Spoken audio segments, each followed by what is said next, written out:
আসসালামু আলাইকুম, আশা করি সবাই ভালো আছেন। এখন আমি গোস্ত রান্না করবো, তখন গোস্ত নিয়ে চলে আসলাম, ধুয়ে নিয়ে নিচ্ছি। এখন একটা বড় পাত্রের মধ্যে লবঙ্গ, এলাচ, দারচিনি সব কিছু দিয়ে নিচ্ছি। দিয়ে নেওয়ার পর কিছুক্ষণ ভালো মতো ভেজে নিব। ভেজে নেওয়ার পর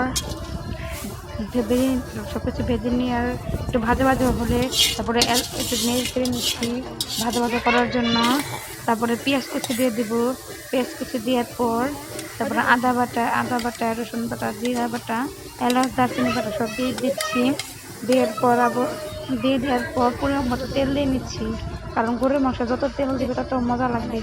তেল দিয়ে নেওয়ার পর এই তো রাত হয়ে গেছে, হয়তো ভাবতে পারি রাত হলে কেন, কারণ আমাদের সমাজে মাংস দিতে দিতে অনেক রাত হয়ে গেছে, সন্ধ্যা হয়ে গেছে। তারপর ধুয়ে পাকনা নিতে নিতে রাত হয়ে গেছে। এখন রান্না করছি। সব আমার মশলা কষানো শেষ। মশলা কষানোর পর করছি, ভেজে ভেজে নিচ্ছি। নেওয়ার পর আবুটা নেড়ে পানি দিয়ে নিব পরিমাণ মতন। পানি দিয়ে নেড়ে চেড়ে একটু খনি দিব, পানি পরে দেবো। আগে প্রথম লবণ দিয়েছি, তারপর হলুদ গুঁড়া, মরিচের গুঁড়া দিয়ে নিয়েছি। দিয়ে নেওয়ার পর তারপর একটু ভাজা ভাজা করে করে নিচ্ছি, যে সব কিছু দিয়ে পরে পানি দিব, একটু কষিয়ে নিচ্ছি পানি ছাড়াই। এখন পানি দিব, পানি দিয়ে একটু কষিয়ে নেব, কারণ গরুর মাংস যত কষাবেন তত মজা লাগবে। তারপর কষানো হচ্ছে, কষানো হয়ে যাচ্ছে। এদিকে আমার আম্মু আগে থেকেই মাংস সব করে দিয়েছি, মশলা দিয়ে গুঁড়িয়ে কিছুক্ষণ ভিজিয়ে রেখেছি, রেখে দিয়েছি, কারণ মশলার ভিতরে দিল তেল মরিচ সব দিয়ে করে নিয়েছি। এখন আমার মশলা কষানো শেষ, মশলা কষানো হয়ে গেছে। আর মাংস দিয়ে নিব, অনেকগুলো মাংস, কারণ প্রায় 3 কেজি 3.5 কেজি মাংস। আমাদের সমাজে মাংস পেয়েছি আমরা প্রায় 8 কেজি।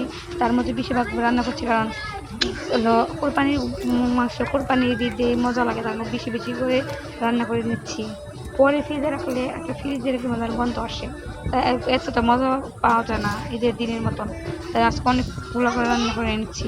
এই মাটি চুলা রান্না করতেছি, কারণ গরু মাংস মাটি চুলা রান্না করার মতো মজা গ্যাসে হয় না, কারণ গ্যাসে রান্না করলে এতগুলো মাংস রান্না করা যেত না, আমার গ্যাস পুরাবে, তাছাড়া মজা হবে না তেমন। তার জন্য মাটি চুলা রান্না আমি তো এতগুলো মাংস রাঁধতে পারবো না, তখন আম্মুর আর আমি বসে বসে বিধি করতেছি। আজকে আমার আম্মুর রান্না আপনাদের মাঝে শেয়ার করতেছি। আম্মু নেড়ে নিচ্ছে, এখন এখন কষানোর জন্য অল্প করে পানি দিয়ে নিচ্ছে। পানি দিয়ে পর আবার ভালো মতো নাড়িয়ে নিতেছে। নাড়ার পর কিছুক্ষণ রেখে দেবে, অনেকক্ষণ আধা ঘন্টার মতো জল করতে হবে, কারণ গরুর মাংস আমরা গত মাসেই করে খাই, অল্প অল্প সিদ্ধ হয়ে কামড়ে খেতে না, আমরা অনেক গলিয়ে মাংসটা খাই, তার জন্য অনেক বেশি করে পানি দিয়ে নিচ্ছি। ভালো মতো কষিয়ে নিচ্ছি, আধা ঘন্টা করে কষিয়ে নিচ্ছি। কষানো প্রায় শেষ, কষানো হয়ে গেছে। এখন ঝোল দিয়ে নিতেছি, পুরো অনেকক্ষণ করে ঝোল করতেছে, কারণ এই ঝুলে আমাদের সিদ্ধ হবে।